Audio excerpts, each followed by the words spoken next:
बिस्मिल्लाहिर्रहमानिर्रहीम। नाज़रीन किराम अस्सलाम वालेकुम रहमतुल्लाहि व बरकातहू। इल्मी मुज़ाकरा चैनल के साथ मैं हूं आपका मेज़बान इफ्तिखार अली गिलानी। नाज़रीन किराम, जैसा कि आपको मालूम है कि कोई भी मुआशरा उस वक्त तक कामयाब नहीं हो सकता जब तक उस मुआशरे में अमन ना हो।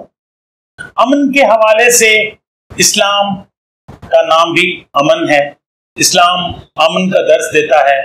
नबी करीम सल्लल्लाहु अलैहि वसल्लम ने भी हमें अमन की तलकीन फरमाई है। अमन के हवाले से बहुत सी शख्सियात अपनी खिदमत सर अंजाम दे रही हैं।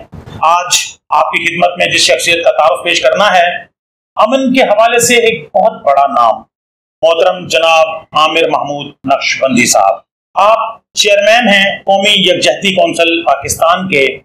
आपसे गुफ्तगू का आगाज करते हैं। अस्सलाम वालेकुम। सबसे पहले तो मैं आपका बेहद ममनून हूँ कि आपने इल्मी मुज़ाकरा चैनल के लिए वक्त इनायत फरमाया।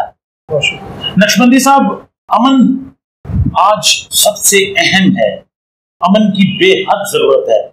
आपकी अमन के हवाले से बेपनाह खिदमत हैं, क्या फरमाएंगे? गुजारिश करूँगा, दुनिया पूरी में अमन तो ज़ाहिर है इंसान की जरूरत भी है, और परवरदिगार आलम ने इंसान को बनाया, उसके अंदर एक खमीर डाल दिया अमन के हवाले से।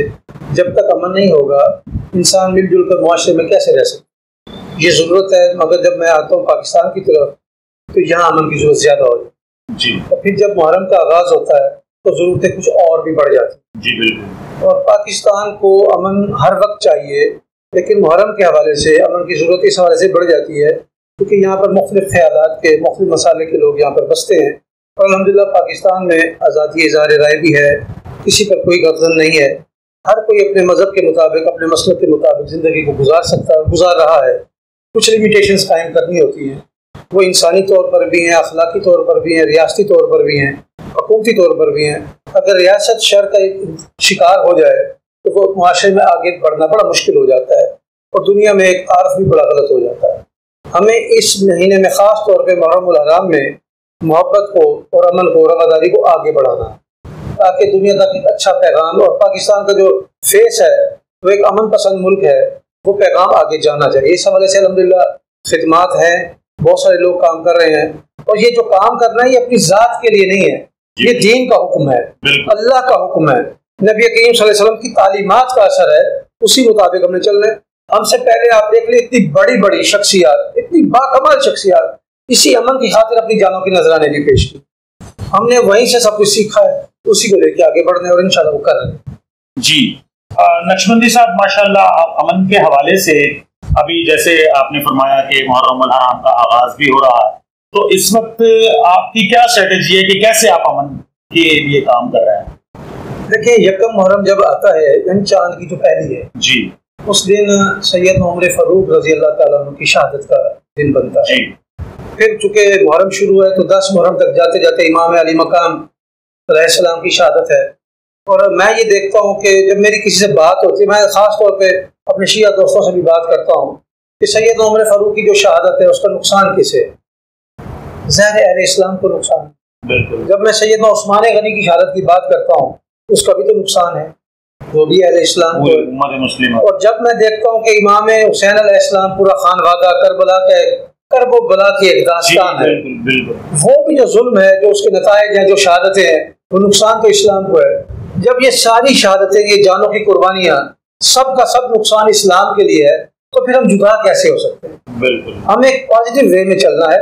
अब मैं इसलिए चाहता ये हूँ, कोशिश भी मेरी यही होती है, इन अय्याम को इकट्ठे कर लिया जाए, क्योंकि नुकसान जो साझा है जी। बिल्कुल। शख्सियात भी साझी है। बिल्कुल। ठीक है, ये भी एक बात ठीक है कि अकाबरीन मिल्लत ने ये फार्मूला तय किया है, अपना छोड़ो नहीं, दूसरों को छेड़ो नहीं। अगर हम इस पर भी अमल कर लें तो बहुत सारे मामला हमारे बेहतर हो सकते हैं।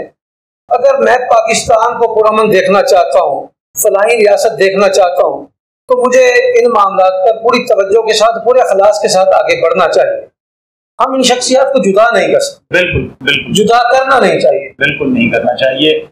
आखिर में आपसे दरख्वास्त करूंगा कि हमारे नाज़रीन को कुछ पैगाम दें अमन के हवाले से। अमन के हवाले से तो एक ही पैगाम है मेरा, ये लफ्ज़ अमन आप देखें लिखा हुआ किसी फ्लैक्स पे, किसी कागज पे, आप खुद भी लिख लें तो लिखा हुआ होता है एक मन। एक मन। जब तक आप अंदर से एक नहीं होंगे उस वक्त तक अमन नहीं आएगा। मुहर्रम का पैगाम भी यही है, एक मन अमन, तब जाके आएगा। बहुत बहुत शुक्रिया मोहतरम जनाब आमिर नक्शबंदी साहब, आपने अमन के हवाले से बहुत गुफ्तगू फरमाई। आपसे गुफ्तगू का सिलसिला इंशाअल्लाह जारी इंशाअल्लाह। नाज़रीन इकराम, आमिर महमूद नक्शबंदी साहब अमन के हवाले से एक बहुत बड़ा नाम, मुल्तान में खास तौर पे आप अमन के हवाले से मैंने इनको मुख्तलिफ मकामात पर इजहार ख्याल करते हुए देखा सुना, तो इंशाअल्लाह इनसे गुफ्तगू का सिलसिला जारी रहेगा। उस वक्त तक इफ्तिखार अली गिलानी को इजाज़त दीजिए। एक नए प्रोग्राम के साथ फिर आपकी खिदमत में दोबारा हाजिर होऊंगा। अल्लाह हाफिज़।